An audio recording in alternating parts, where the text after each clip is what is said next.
میرا نام عروسہ ہے۔ ہم 4 بہنیں اور 3 بھائی تھے۔ ہم ہنسی خوشی رہ رہے تھے کہ اچانک امی بیمار ہو گئی۔ کافی علاج معالجہ ہوا مگر وہ ٹھیک نہ ہو سکی اور ہمیں بھری دنیا میں اکیلا چھوڑ گئی۔ یہ ہم پر ایک بڑا سانحہ ٹوٹا تھا۔ کچھ دن تو دادی جان ہمارے پاس آ کر رک گئی، مگر وہ معلمہ قرآن تھی اور ایک مدرسہ سنبھالتی تھی۔ ان کی شاگرد لڑکیاں بھی تعداد میں کافی تھی، لہٰذا وہ واپس اپنے شہر جانا چاہتی تھی تاکہ مدرسے کے امور میں تعطیل نہ ہو۔ انہوں نے تبھی ابو پر دباؤ ڈالا کہ دوسری شادی کر لو تاکہ نئی بیوی آ کر تمہارا گھر سنبھال لے، بچوں کو وقت پر کھانا وغیرہ مل جائے اور یہ باقاعدگی سے اسکول جا سکیں۔ میری سب سے بڑی بہن آپا نازیہ تب 16 برس کی تھی۔ دادی چاہتی تھیں کہ آپا گھر سنبھال سکتی ہیں، پھر بھی انہوں نے میرے والد کی دوسری شادی کروا کر اپنے شہر لوٹ گئی۔ نئی ماں کے آنے سے شروع میں آپا بہت اپسیٹ ہوئی۔ اس بات کو نئی امی نے سمجھ لیا اور وہ ان کی شادی کے لیے بھاگ دوڑ میں لگ گئیں۔ جلدی آپا کا رشتہ امی جان کے کزن سے طے کر دیا گیا۔ ابھی آپا کی عمر 16 برس تھی، مگر پھر بھی ان کی شادی کر دی گئی۔ میں نے بھی سوتیلی والدہ سے سمجھوتا کر لیا، ان کی تابعداری اور خدمت کرنے لگی۔ گھر میں سکون ہو گیا، لیکن بدقسمتی سے انہی دنوں ابو کو فالج ہو گیا۔ انہیں نوکری سے فارغ کر دیا گیا۔ بڑھاپے کی شادی کا یہ انجام ہوا کہ اب ہمارے ساتھ ان کے 2 چھوٹے بچے بھی دربدر ہو گئے۔ دادی ہمیں اپنے پاس لے گئیں اور سوتیلی ماں اپنے دونوں بچوں کے ہمراہ میرے بڑے بھائی کے پاس رہنے لگی۔ اس وقت بڑے بھائی کی شادی ہو گئی تھی، وہ برسر روزگار تھا اور اپنی بیوی کے ہمراہ علیحدہ گھر میں رہتا تھا۔ والد صاحب کی خدمت کرنے والا کوئی نہ تھا۔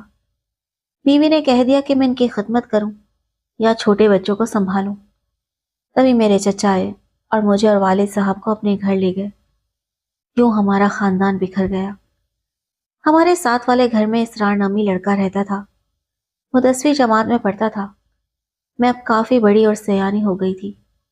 ایک انجانی قوت مجھے اس لڑکے کی طرف دیکھنے پر مجبور کرتی تھی، حالانکہ کوشش کرتی تھی کہ اس کی طرف نہ دیکھوں۔ ایک بار میری چچا زاد بہن نے کہا کہ جاؤ اسرار سے فلاں کتاب لے آؤ۔ میں گئی اور اسے کتاب لے آئی۔ دوسری بار جب میں کتاب لینے گئی تو مجھے اسرار کی کزن عظمیٰ مل گئی۔ میں نے اسے کہا کہ تم مجھے اسرار سے کتاب لا دو۔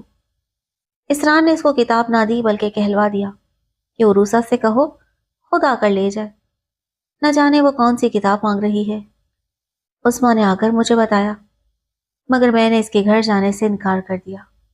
اگلے دن پتہ چلا کہ وہ پڑھنے کے لیے کل کراچی روانہ ہو رہا ہے۔ یہ خبر سن کر میں افسردہ ہو گئی اور سوچا کاش خود کتاب لینے چلی جاتی، جانے وہ کیا کہنا چاہتا تھا۔ اسی افسردگی میں چھت پر چلی گئی۔ وہاں وہ پہلے سے موجود تھا۔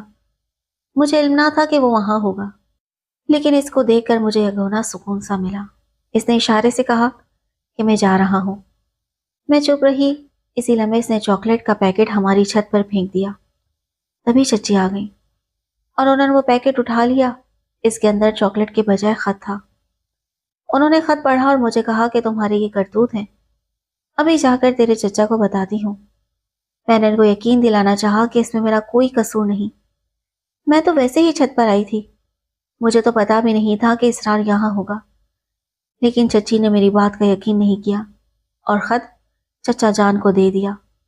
خدا جانے اس میں کیا درج تھا کہ چچا جان نے اسرار کو پولیس کے حوالے کر دیا۔ یوں وہ بیچارہ جیل چلا گیا۔ اس کی تعلیم کا خواب دھرا کا دھرا رہ گیا۔ اب میں خود کو اس کا مجرم سمجھتی تھی۔ مجھے چچی جان سے نفرت ہو گئی تھی۔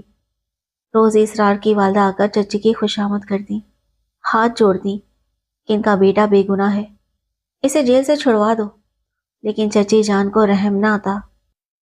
میرے دل میں پہلے تو اسرار کے لیے محبت کے لیے جذبات نہیں تھے، لیکن جب وہ پکڑا گیا، اسے پولیس نے مارا پیٹا اور وہ جیل چلا گیا، تو پھر میرے دل میں اس کے لیے ہمدردی کے جذبات پیدا ہو گئے۔ اب میں ہر وقت دعا کرتی تھی کہ اللہ اسرار کو جیل سے رہائی دلا دے۔ انہی دنوں ابو فوت ہو گئے۔ یہ شاید اسرار کی بددعا تھی۔ 4 ماہ بعد اسرار رہا ہو کر گھر آیا۔ ایسے میں داخلہ ٹیسٹ کا آخری پرچہ دے کر آئی تو برابر والے گھر سے اسرار کی آواز سنائی دی۔ اس کی آواز سن کر میں خوش بھی ہوئی کہ وہ واپس آ گیا تھا، اور غم بھی تھا کہ اب اس کی والدہ پورے محلے میں پھیلا دیں گی کہ عروسہ بری لڑکی ہے. وہ میرے بیٹے سے تعلق رکھتی تھی جس کی وجہ سے میرا لڑکا جیل گیا. ابھی تک تو وہ چپ تھی لیکن اب چپ نہ رہ سکتی تھی. یہ رمضان کا مہینہ تھا. اسرار کی ماں اعتکاف میں بیٹھی تھی. میں نے اس دن کپڑے دھوئے اور رسی پر لٹکانے کے لیے چھت پر گئی تو میں نے وہاں اسرار کو دیکھا. اس نے میرا نام لیا. میں ڈر گئی کیونکہ نیچے صحن میں میرے چچا چچی بیٹھے تھے جبکہ اسرار کی چھت پر ایک کمرہ تھا جس میں اس کی والدہ اعتکاف میں بیٹھی تھی. میں فوراً ڈر کر نیچے آ گئی. اس دن ہماری افطاری دوسرے چچا کے گھر پر تھی. ہم مغرب سے پہلے ہی وہاں چلے گئے. پھر وہی ہوا جس کا ڈر تھا.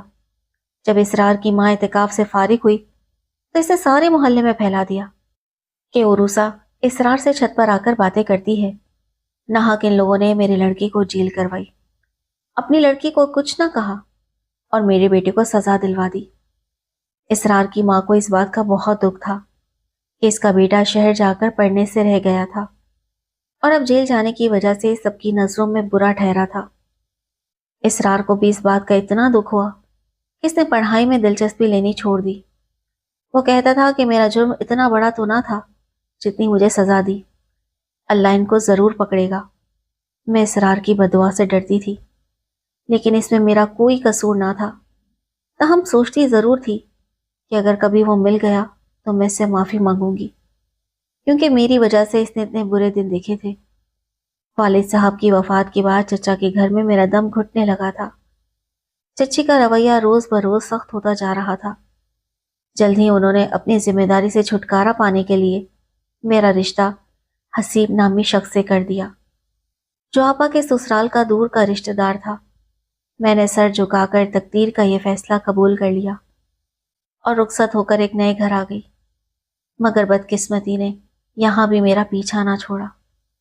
شادی کے چند ہی دنوں بعد پتہ چلا کہ حسیب نہ صرف نشے کا عادی ہے بلکہ وہ جسمانی طور پر بھی شادی کے قابل نہیں ہے. میری ساس بوڑھی تھی اور آپا دوسرے شہر میں تھی. میں سارا دن گھر میں اکیلی رہتی تھی. ہمارے گھر میں فون بھی تھا لہٰذا تنہائی کاٹنے کو میں نے فون کا سہارا لیا. ایک دن میں نے ویسے ہی چچی کے گھر فون کیا تو نمبر 7 والے گھر کا جا لگا جو اسرار کا تھا. میری بدقسمتی کے فون بھی اس نے اٹھایا. میں نے گھبرا کر فون رکھ دیا لیکن اس نے میری آواز پہچان لی تھی.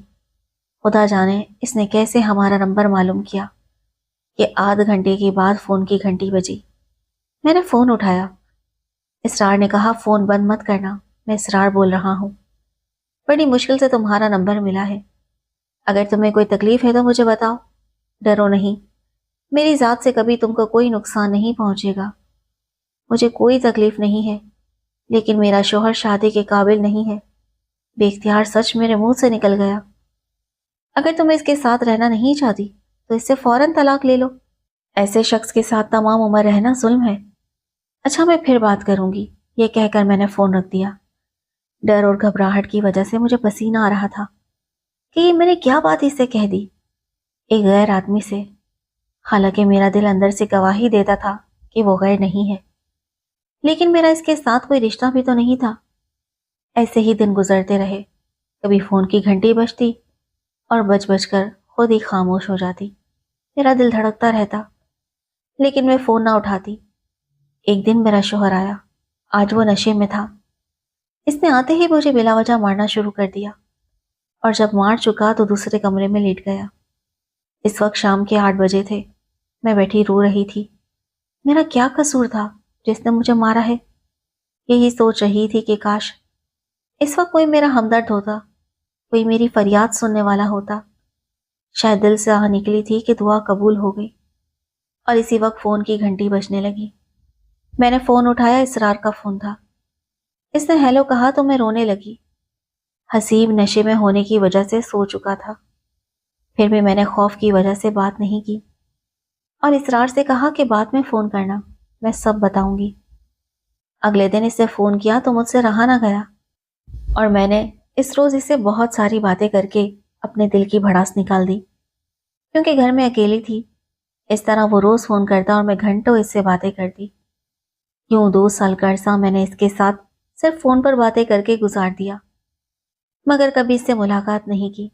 البتہ جب چچا کے گھر جاتی تو چھت کی دیوار سے ان کے صحن میں جھانک کر اسے دیکھنے کی کوشش ضرور کرتی۔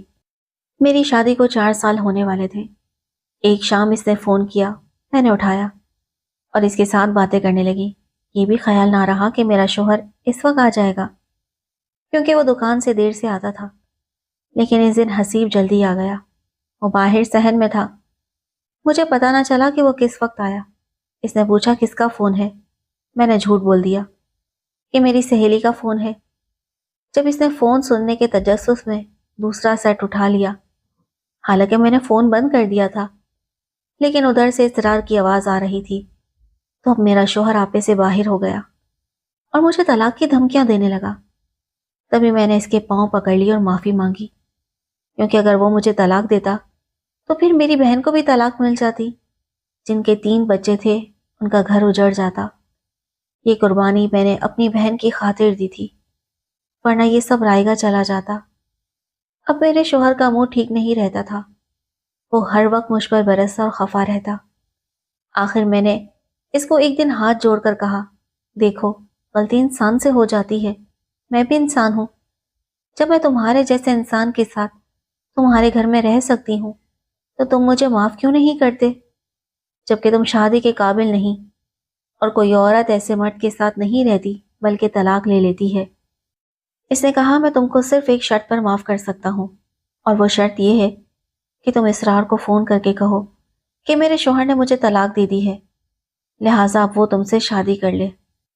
شوہر کے مجبور کرنے پر میں نے ایسا ہی کہا، لیکن اسرار نے یہ بات سن کر کہا، عروسہ، میں مجبور ہوں، میرے گھر والے نہیں مانیں گے۔ تم سے بات چیت تو میں صرف اس وجہ سے کر لیتا تھا کہ تم کو ایک ہمدرد اور غمگسار کی ضرورت تھی۔ اگر مجھے تم سے محبت ہوتی تو کیا میں نے تم سے کبھی ملاقات کے لیے نہ کہا ہوتا؟ یہ سن کر میرے پیروں تلے سے زمین نکل گئی۔ اسرار، جس کے لیے میں نے دنیا سے بیڑ لیا، جس کے لیے میں نے بدنامی سہی، اس نے کتنی آسانی سے صرف ایک ہمدردی کا نام دے کر اپنا دامن جھاڑ لیا تھا۔ یہ گفتگو میرے خاوند نے دوسرے سیٹ پر سنی اور طنزیہ ہنستے ہوئے کہا، دیکھو، شوہر کے علاوہ تمہارا کوئی نہیں ہے، گھر سے نکل کر کہاں جاؤ گی؟